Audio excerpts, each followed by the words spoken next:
Today we're going to talk about the Socceroos. Whoa, Aussie, Aussie, Aussie. Oh, jeez. What are you? All right, we're going to try that again. I expect more from you, Mally. Aussie, Aussie, Aussie. Jeez, still pretty weak.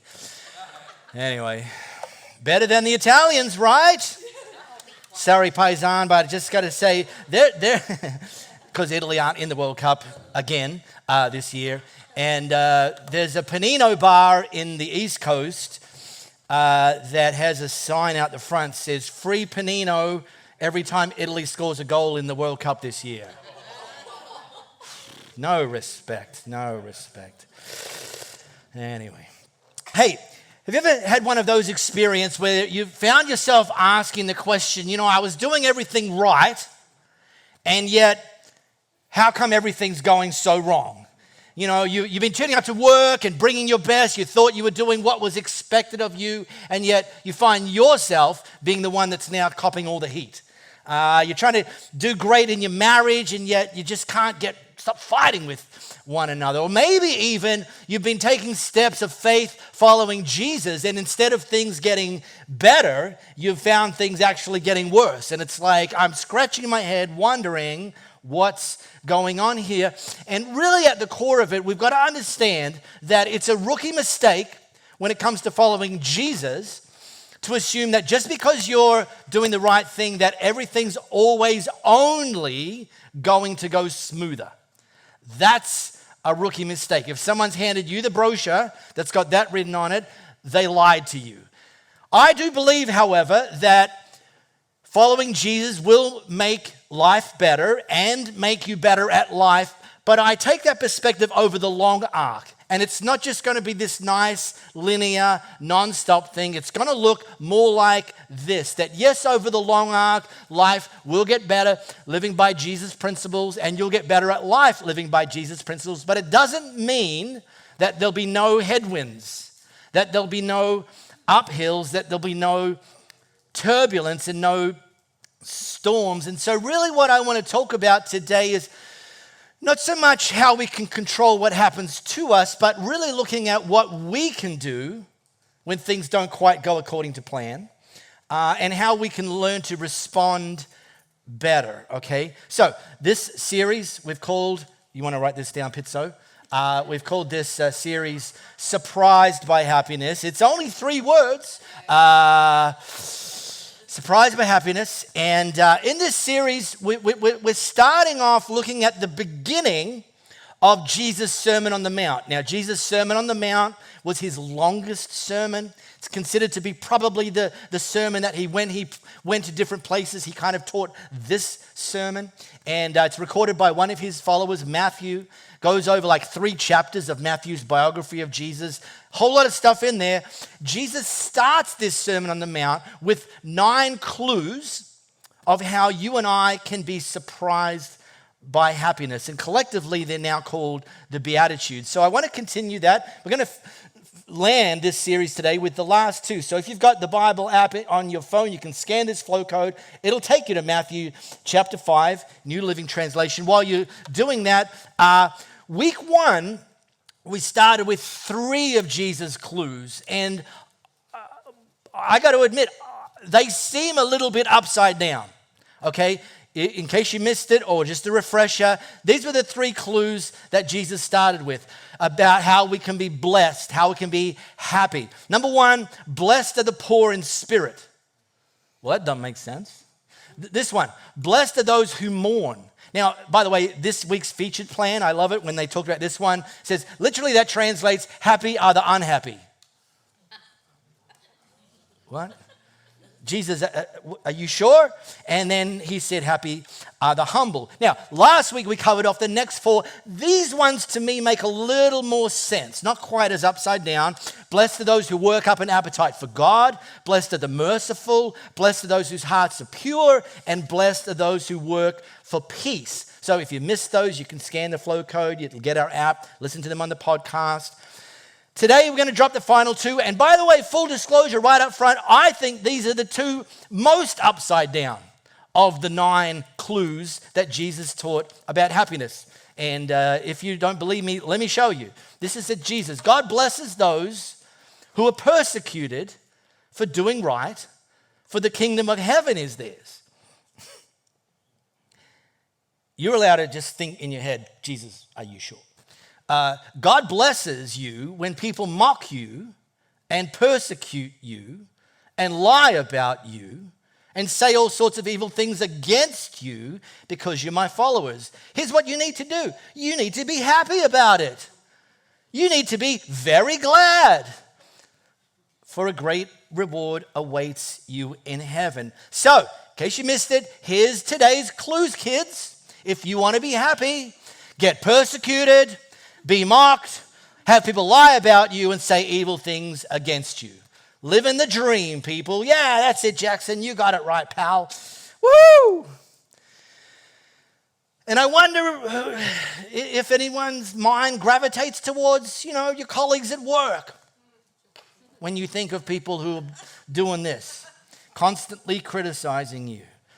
The family member that's constantly mocking you, or in this one, someone that you used to be friends with, who's now spreading lies about you. And by the way, we'll get into that. Before we do, though, I just think it's actually important that we kind of zoom out. Because here we are in Perth, first world country, air conditioning, coffee.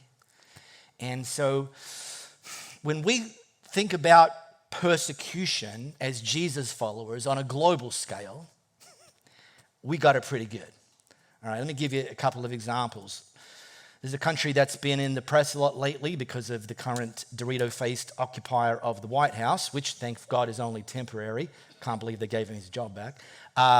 Called Iran, which Ann and I like to joke, the T-shirt, I ran from the Epstein files. But anyway, here's some things that aren't making it into the headlines currently about Iran. Iranian authorities regularly arrest Christian converts, house church leaders, and those involved in distributing Christian literature. Some reports documented hundreds of arrests and prison terms totaling many decades for those convicted of faith-related activities. And despite that, some analysts described Iran as having one of the fastest growing Christian movements in the world. Okay? So just when you think of persecution in your life, the person that pushes back at the next work meeting, probably not. Okay, Nigeria, this is another one. We don't hear about them too much, apart from the fact they're also not in this year's World Cup. In parts of Nigeria, there are attacks on Christian villages, often involving killings, burning homes, destruction of farms, and forced displacement. Church buildings have been burned, looted, or damaged during attacks. Some of these attacks happened during worship services. Okay?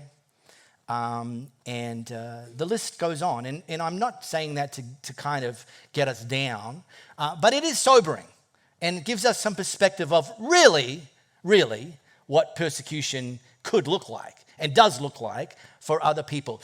Having said that, it doesn't mean that what Jesus had to teach doesn't apply to us. So let's zoom back in and we can talk about you and I, because we can't, apart from praying for some of these parts in the world, there's not much more we can do. So let's bring it back into our current 2026 circumstances. And the thing I want to just make sure we don't miss about these last two Beatitudes is Jesus wasn't talking about when life's circumstances make things more challenging for you.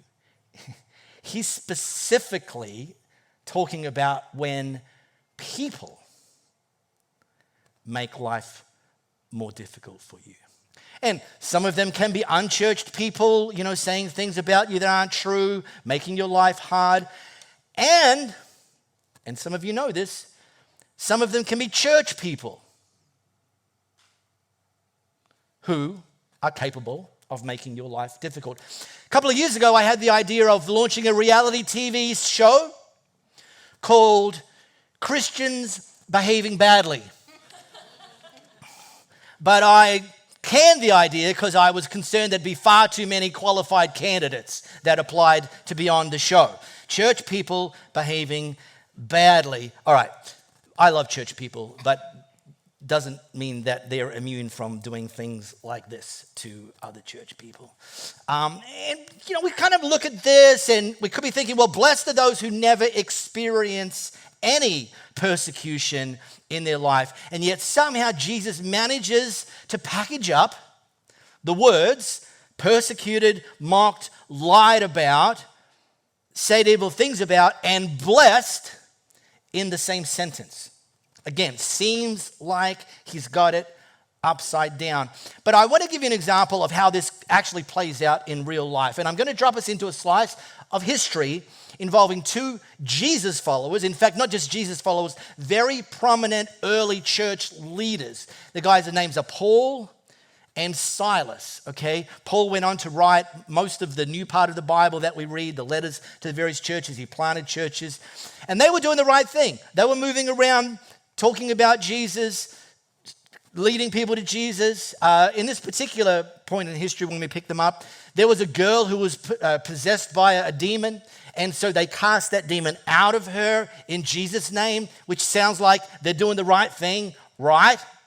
However, some of the locals dobbed them in to the Roman authorities, said that these two clowns are kind of a threat to Rome, and you need to do something about them. You need to punish them. So they were brought before the Roman authorities, put to trial, having been lied about, having been mocked. A crowd gathered and started kind of piling on Paul and Silas. They were then sentenced initially to just a beating with wooden sticks, with the crowd actually grabbed the sticks. My turn. Boom, boom, boom, boom, boom. And then Paul and Silas, and remember, this was having been lied about and now mocked. They were put into a Roman prison, but not any Roman prison and not just any part of the Roman prison. We're going to read they were actually put into the inner dungeon. So we're talking underground. We're talking no light. We're talking no airflow. It was the part of the prison where the Romans put people that they wanted to ultimately forget about. That's where we find Paul and Silas, and it doesn't appear that they're about to be surprised by happiness, given their current circumstances. So they're severely beaten and thrown into prison, and the jailer was ordered to make sure they didn't escape. So the jailer put them into the inner dungeon and clamped their feet in the stocks, and then around midnight, Paul and Silas were praying, this was their response, and singing hymns to God, and the other prisoners were listening. Has anyone ever done a trust fall? Do you know what I'm talking about with a trust fall? Anyone? Yeah. Corporate events, the team building events, they love to do this stuff. Let's do a trust fall, people. I'm not sure how people's insurance covers that stuff. There's even been times when preachers have done a live demonstration of a trust fall. And I thought about it. Maybe we could do that. Any volunteers, I thought, but, I did my research and,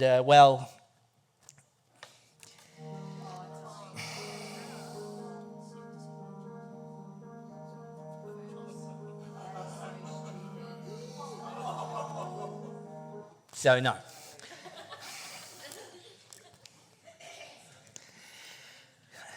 One of my great lessons in life is you don't need to learn everything from your own experience. You can learn things from other people's experience, and don't be like them. Really, stating the obvious, the whole premise of a trust fall is the people that you are trusting, they need to have a few qualifications. They need to be ready, like paying attention, willing, and they need to be able. Like, not like those people. And this principle plays out with God. Like when we're in a circumstance that we can't control, we need to trust that God is paying attention. Because sometimes if we're in a bad situation, we conclude that God must be taking a nap. He's not paying attention. If he was paying attention, I would never be in this situation. Not true. Then we need that he's not just paying attention, but that he's willing and able to actually be trusted. That's kind of this idea. And Paul and Silas, their response was that the circumstances were not going to determine their response. They started singing, they started praising God, and in fact, Paul would ultimately go on to write this to the church in Rome: if God is for us, who can be against us? Have you ever noticed that when people come against you, say things about you, say things to you, lie about you, mock you, have you ever noticed that how you respond typically can make things better or worse? Like, we have a part to play. And I thought I'd just take the opportunity to do my annual marriage seminar in the next 3 minutes. So those of you that are married and you want to stay that way, pay attention. So I'm about to share some wisdom that took me 10 years of fumbling the ball severely to figure out, okay? Because in marriage, full disclosure, sometimes married people fight. Shocker, I know. What? So let me just share a few things. And by the way, if one day you think maybe I'd like to be married, you probably want to write this down as well and don't take 10 years of screwing it up. One of the most important perspectives that I discovered after 10 years of marriage was the big objective is to fight for your spouse, not with your spouse. When you start from that as your objective, it's literally a game changer. Winning the argument is no longer the most important thing. Winning in your relationship always supersedes that. So this looks like picking your battles. Like, I used to fight with Louis over some stuff that it's just not even on my list anymore. It still happens. It still drives me crazy. But I just like, you know what? Really? I mean, hanging tea towels straight over the oven door. I mean, really? Really? It still matters to me. It's still important to me. It still drives me crazy. But I'm like, really? Is it worth having a fight about? Because it doesn't seem to have changed anything after 28 years. So pick your battles. But here's the thing. But I'm not talking about avoidance. And this is the other mistake at the other extreme. So don't fight about everything, but also don't avoid important matters. Okay? And so what really I'm talking about is developing rules of engagement. When we fight, which we will, let's learn how to fight fair. That's what this looks like. So here's a couple of Marco's. Took me 10 years to learn lessons. Number one, and some of you heard these before. Number one, avoid saying, J-Mac, you can probably finish this sentence for me. Avoid saying always and never. You always, you never. Because first of all, it's probably not true. Secondly, it's just manipulative. It's not helpful. And so what I found that's helpful is just choose one specific example. Honey, when I got up this morning, I couldn't help but notice that there was a tea towel that was just, look, it doesn't normally happen. This is the first time I can remember it happening. So, I'm a bit frustrated, but I'm not like, I'm not about to file the divorce papers here. But can we just, okay. I used to fight about tea towels. But just use a specific example. And if you feel like you're losing the fight, don't bring in other ammunition, other issues, because it just escalates things. And the only reason you do that is because you think winning the fight is more important than fighting for your spouse, okay? And my last one, although I'm going to, like some of you, by the way, I'm saving you thousands of dollars of marriage counseling right here. One is push pause if you think it's an important issue, but things are escalating. Push pause. And so I do this, I go, listen, I feel like if just right now we keep doing this, I'm going to say something that's not going to be helpful. So this is an important issue. Can we come back to this once and never say calm down.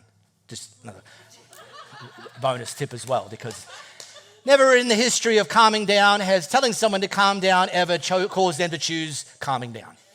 I never thought about that. Thanks. Calm down. What did you say? Don't tell me to calm down. All right. Now, you can't always choose how people treat you, but you can always choose how you respond. And my encouragement, so we're going to skip just beyond the marriage circle here, is to try to commit to a wise response, not a reaction, a God-honoring response. What would a God-honoring response in this situation look like? Sure, being mocked hurts. Being lied about hurts. Pain is real. But don't react out of your pain, okay?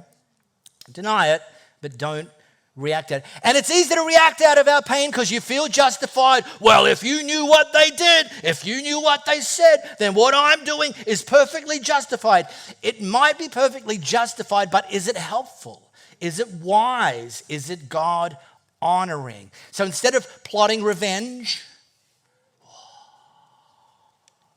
it's like, you know what? What is staying elevated in this situation actually look like? Now, I'll give you an example for me. Several years ago, I had an individual launch a concerted smear campaign against me. Me! What could you possibly say? So obviously they were just making stuff up. Turns out they were making stuff up and they were spreading lies and so on, trying to damage my reputation. And I found, people that gossip to you also gossip about you. So you didn't even have to do any intel. Someone will tell you, oh, you never believe what's happening. And I'm like, oh, well, that's sad. It actually reached peak level when this person accused me of, with the people that were naive enough to listen to them, accused me of embezzling money from Elevate Church. I stole your giving, people. Call the cops. Which incidentally, just in case you're thinking, really? Well,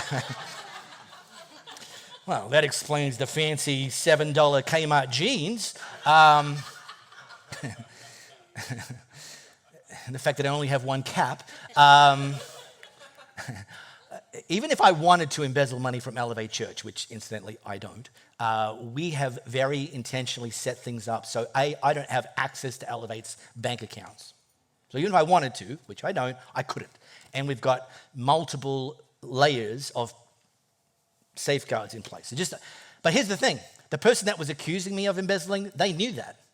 They knew that I had no access to Elevate's bank accounts. They knew that we had layers in place and yet chose to spread the lies about me. But I had no control over that. It was just happening and it went on for months. Or so I'm told. And here's what I did.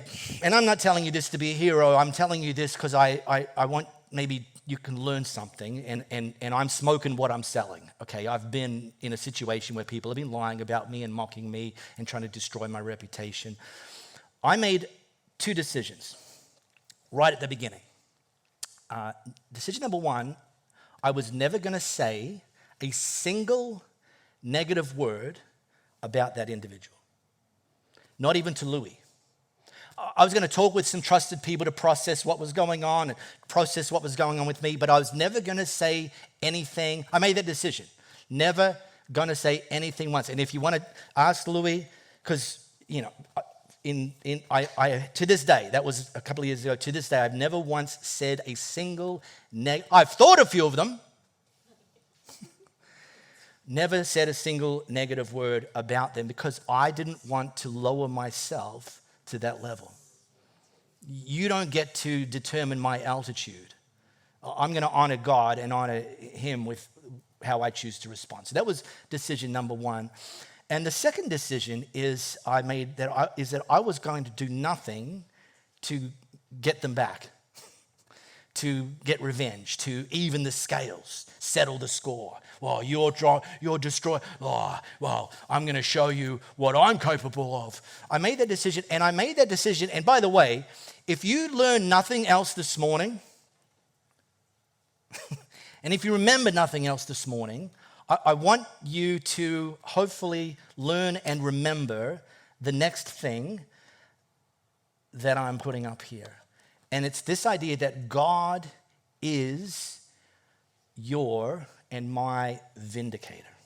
Now, this is kind of a church word. I don't know the last time you heard the word vindicator in a sentence. The last time you used the word vindicator in a sentence. But when you understand that God is your vindicator, guess what? You can stop wasting time and energy defending yourself. Because God actually says, that's my job.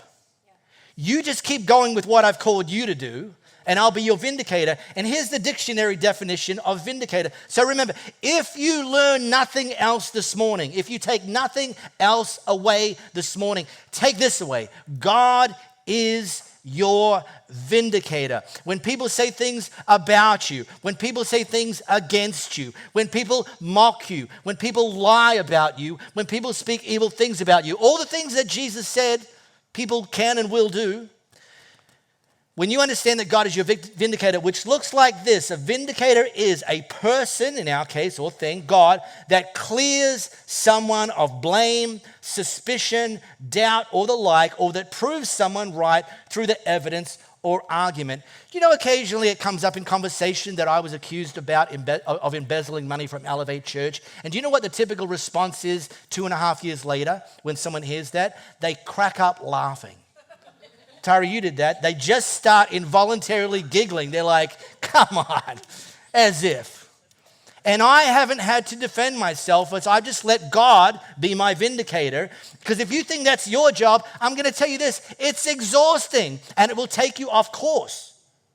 So let God be your vindicator. And if you don't believe me, he promises this: no weapon forged against you will prevail, and you will refute every tongue that accuses you.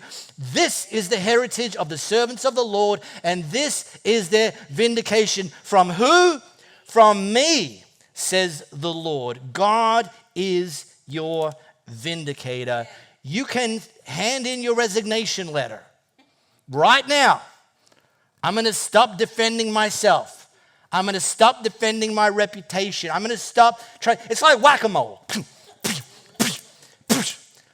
Just keep doing and becoming the person that Jesus has called you to do, and let God take care of the morons. Okay, now, Paul and Silas, while they were being put in prison, while they're now in prison, they never stopped trusting God, and they never stopped believing that God was somehow working. Amen.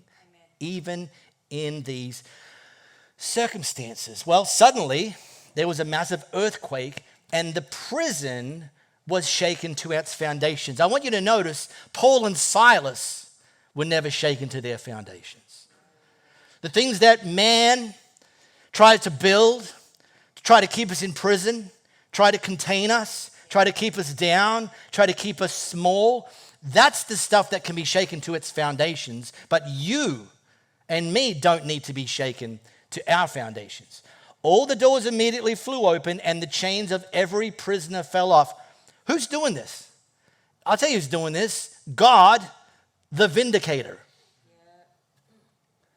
The jailer woke up to see the prison doors wide open. Uh-oh. He was napping on the job, people. He assumed the prisoners had escaped and drew his sword to kill himself. But Paul shouted, "Yo, stop! Don't kill yourself. We're all here." What's that all about? I'll tell you what I think that's about is Paul and Silas never considered themselves as being in captivity.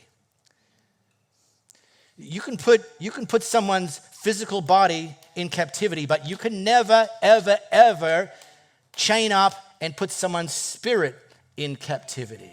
So even if you're physically in a situation or a circumstance, or you've got somebody that's making your life more difficult right now, your spirit does not need to take the hit for that. The jailer called for lights and ran to the judge and fell down trembling before Paul and Silas. And then he brought them out and asked, "Sirs, what must I do to be saved?" And the answer they gave him is the same answer 2,000 years later. They replied, "Believe in the Lord Jesus and you will be saved, along with everyone in your household." And they shared the word of the Lord with him and with all who lived in his household. And even at that hour of the night, the jailer cared for them and washed their wounds. And then he and everyone in his household were immediately baptized. Here's the final thought in this. Not only does a God-honoring response keep you living free and at a higher altitude, it actually shows the people around you that there's a better alternative than revenge and bitterness and clapping back and trying to get even. And that's exactly what this witness caused in other people. So it's not just us that ultimately benefit, it's other people as well. Okay. Viva Italia!